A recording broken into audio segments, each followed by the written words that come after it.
Hi, my name is Amada, and I am a follower of the Universal Christian Fraternity. And for today's topic, we're going to talk a bit more about the origins of the Universal Christian Fraternity in the 20th century. So, Mrs. Josefa Rosalia Luque Alvarez, which is the transcriber and the author of these works, settled in 1932 in the house called Negada, which is located in the Arroyo Felipe, the first section of the Tigre River Delta, which is a province of Buenos Aires, Argentina. She was accompanied by her husband, her mother, and fellow ideals, and their aim was to create a small farm that would allow them to live and continue with the activities of the Jesus of Nazareth School, which was a spiritual school she had directed in the city of Buenos Aires, Argentina. In this remote place of solitude in Negada, the origin stories of our current civilization began. Writing that demanded approximately 9 years to complete the first title, Origins of the Adamic Civilization. On March 28, 1938, the Christian thought founded the Universal Christian Fraternity institution on this earth through Mrs. Josefa Rosalia Luque Alvarez, an entity that in two previous occasions, the 15th and the 16th centuries, the teacher Veritas, or Melchor de Oreb, had tried to establish in Spain. In 1940, a great flood occurred in the Tigre River Delta, flooding part of the Negada house.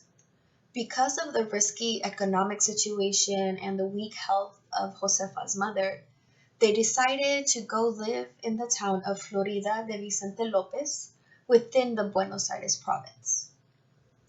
A short time after leaving Negada and moving to Florida de Vicente Lopez, Josefa's mother passes away, and shortly thereafter, Josefa's husband, Manuel Vázquez de la Torre, also died.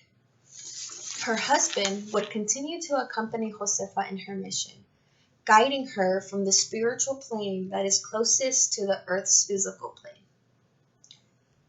While living in the town of Florida, Josefa continues her mission, writing about the life of Jesus of Nazareth.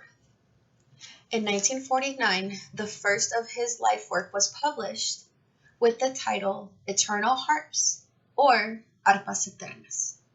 At first, it is printed in sections, and then shortly in a book format of 5 volumes.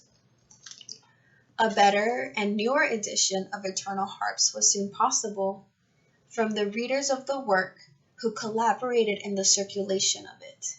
All of that was achieved with the help of voluntary contributions, which were returned using the sales from the book.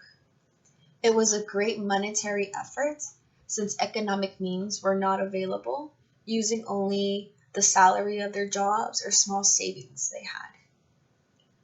The names of some of them who contributed and helped are in the mind and the heart. It would be unfair to disclose some names and not others, that memory or lack of knowledge can leave out. They are also written in themselves and in the records of the light. Among them were those who were loyal to the works of the Divine Master, especially when ignorance and evil sought to overthrow that what they were bringing to light with so much sacrifice.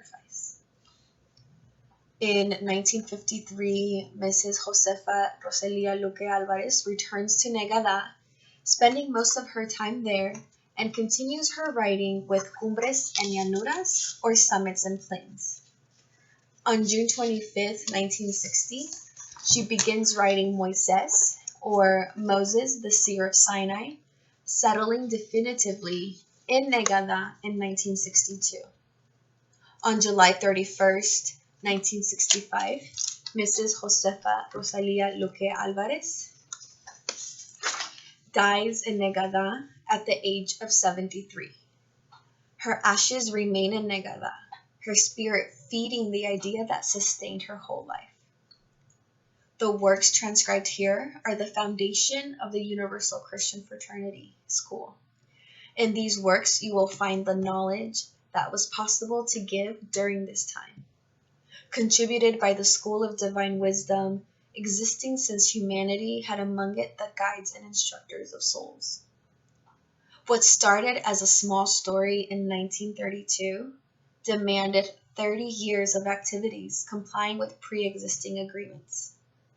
From the beginning of this Christian spiritualist movement around the year 1926 to its foundation established in 1938 and until 1965, the guides and instructors of the Universal Christian Fraternity School were dictating teachings, guiding towards an understanding of what is and what should be for souls who wish to join the Holy Alliance of Christ. All the teachings were transcribed by Mrs. Josefa Rosalia Luque Alvarez.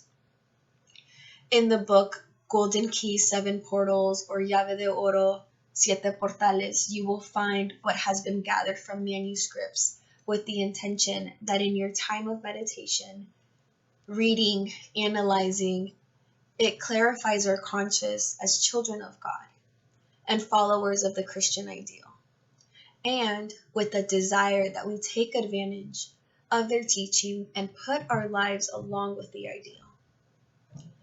May the love of peace, justice, and freedom be the horizon that marks our path of the inner cultivation of the soul.